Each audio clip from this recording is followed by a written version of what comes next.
Assembly आईनी मुद्दत पूरी करेंगी। आम इंतखाबात इमरान खान के दबाव पर नहीं, अपने वक्त पर होंगे। पीडीएम क़यादत की पीटीआई चेयरमैन की जानिब से इदारों पर हमलों की मजम्मत। इमरान खान के मुकाबले के लिए नया हुकूमती बयानिया लॉन्च करने का फैसला। लाहौर में अहम तरीन इजलास, आसिफ जरदारी, फजलुर रहमान और दीगर जमातों के कायदीन की शिरकत।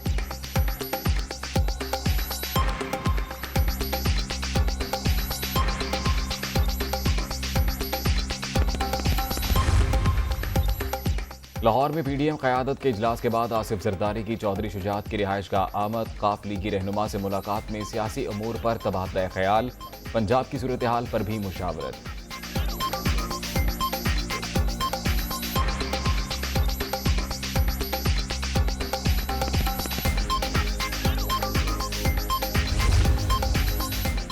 रियासती इदारों पर बार बार और शर्मनाक हमलों के बावजूद इमरान नियाजी को छूट दी जा रही है। पीटीआई चेयरमैन को दिए गए इस्तिस्ना से मुल्क को नुकसान पहुंचा। Election commission PTI foreign funding case का फैसला जल्द सुनाए। वजीर आजम शहबाज शरीफ की नुक्ताचीनी।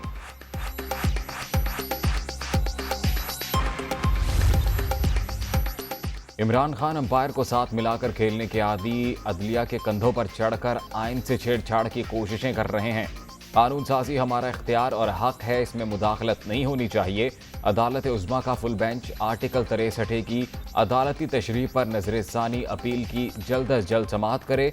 पंजाब के ज़िमनी इंतखाबात में इलेक्शन कमीशन और इस्टेब्लिशमेंट मुकम्मल गैर जानिबदार थे। ख्वाजा साद रफीक की प्रेस कॉन्फ्रेंस।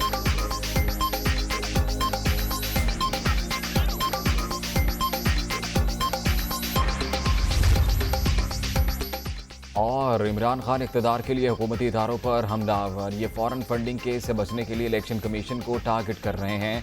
कान खोल कर सुन लें, इंतखाबात उसी वक्त होंगे जब हुकूमत चाहेगी। ज़िमनी इलेक्शन में पीटीआई ने 5 सीटें हार दी। मरियम औरंगजेब की गरज परस्त।